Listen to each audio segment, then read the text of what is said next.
ভাইয়ের উপর আক্রমণটা হয়েছে, এটা আমাদের একটা মেসেজ আমাদের জন্য। জনাব তারেক জিয়াকে আমরা দেখেছি মুচলেখা দিয়ে দেশ ছাড়তে হয়েছে, ওনাকে নৃশংসভাবে দুর্নীতিবাজ মেরে মেরে ওনার মাজা ভেঙে দেওয়া হয়েছিল। একই পরিণতি আমাদের জন্য অপেক্ষা করছে যদি আমরা নিয়ম চেঞ্জ করতে না পারি। নূর ভাইয়ের যে পরিণত হয়েছে একই পরিণতি আমাদের জন্য অপেক্ষা করছে যদি আমরা নিয়ম পরিবর্তন না করতে পারি। দেশনেত্রী বেগম খালেদা জিয়ার যে পরিণত হয়েছিল আমাদের জন্য একই পরিণতি অপেক্ষা করছে যদি আমরা নিয়ম পরিবর্তন করতে না পারি। সেজন্য আমাদের নিয়ম পরিবর্তনের জন্য, যেটার নাম দিয়েছে আমরা সংস্কার, এটার জন্য আমাদেরকে ঐক্যবদ্ধ অবশ্যই অবশ্যই আমাদেরকে থাকতে হবে।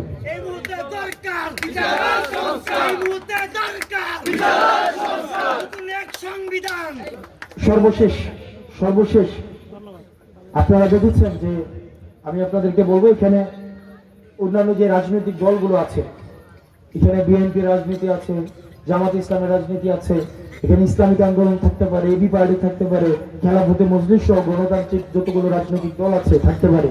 অনুরোধ করবো আপনারা তাদের সাথে সৌহার্দ্যপূর্ণ সম্পর্ক রাখবেন। আমরা 24 পরবর্তী বাংলাদেশে কোনো সহিংসতার দিকে আর ফিরে যেতে চাই না। আমরা কোনো সহিংসতার দিকে আর আমরা ফিরে যেতে চাই না। আমাদের মধ্যে ভিন্নমত থাকবে, ভিন্নমত হচ্ছে গণতন্ত্রের শক্তি। অন্যদিকে সহিংসতা হচ্ছে গণতন্ত্রের শত্রু। আপনাকে কেউ গালি দিচ্ছে, আপনি ছোট হয়ে যান নাই। ধরুন আমার চেহারাটা কালো হয়েছে, আল্লাহ বানাইছে, আমি কি করবো বলেন? আমি দেখতে হয়তো অনেকের মতো সুন্দর না, সেক্ষেত্রে এটাতে আমার কোনো হাত আছে বলেন?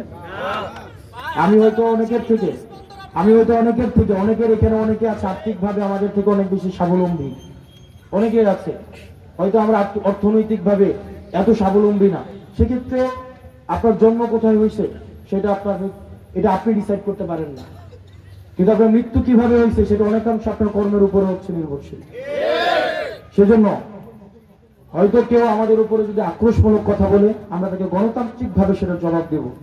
আমরা এমন কোন ধরনের পরিস্থিতি তৈরি করব না যেটা দিয়ে আমাদের যারা রাজনৈতিক সহকর্মী, আপনি এনসিপির রাজনীতি করবেন, হয়তো বিএনপির রাজনীতি করে, তারা তো আপনার সহকর্মী। আর যখন আমরা এখানে আসছি, যিনি আমাদের সাথে একটা মনোমালিন্য হয়েছে, জনাব রুমিন ফারহানা, উনি অনেকদিন ধরে রাজনীতি করছেন। আমরা এসেছি, উনি ওনার লোক পাঠিয়েছে যে আমরা ঠিকভাবে আমাদের এখানে কোনো সমস্যা হচ্ছে কিনা, আমাদের জন্য উনি হচ্ছে উপহার পাঠিয়েছে। এটা কিন্তু একটা পজিটিভ বার্তা, এটা আমাদেরকে অবশ্যই ওয়েলকাম জানানো উচিত। এটা আমাদের ওয়েলকাম জানানো উচিত না? কেউ যদি আমাদেরকে ইতিবাচক কোনো ধরনের বার্তা দেয়, এটাকে অবশ্যই আমরা সাদরে এটাকে আমরা গ্রহণ করব। এটা গ্রহণ করা উচিত কিনা? এটা গ্রহণ করা উচিত কিনা? আমরা সৌহার্দ্যপূর্ণ সম্পর্কের মধ্য দিয়ে আমাদের ভিন্নমত অবশ্যই জারি রাখবো, যৌক্তিক ভিন্নমত জারি রাখবো, এবং যৌক্তিক ভিন্নমতকে আমরা বোঝানোর মধ্য দিয়ে, ডায়লগের মধ্য দিয়ে, ডিসকাশনের মধ্য দিয়ে, গণতান্ত্রিক প্রক্রিয়ায় সেটাকে আমরা প্রতিষ্ঠিত করব। সেটার জন্য আমরা আওয়ামী পন্থায় কখনো যেন আমরা না যাই। আমি অনুরোধ করবো আপনাদেরকে, আমরা আওয়ামী তরিকার কোন রাজনীতি আমরা করতে চাই না, দরকার নাই। আপনি অনেকেই আছে তার ছেলেকে রাজনীতি করতে দিতে চায় না, হয়তো নিজে চেয়ারম্যান অথবা নিজে এমপি, কিন্তু সে তার ছেলেকে রাজনীতি দিতে চায় না। ভালো যদি হইতো তাহলে অবশ্যই দিত। সে রাজনীতি করে বুঝছে এটা ভালো না, এই কারণে দেয় না।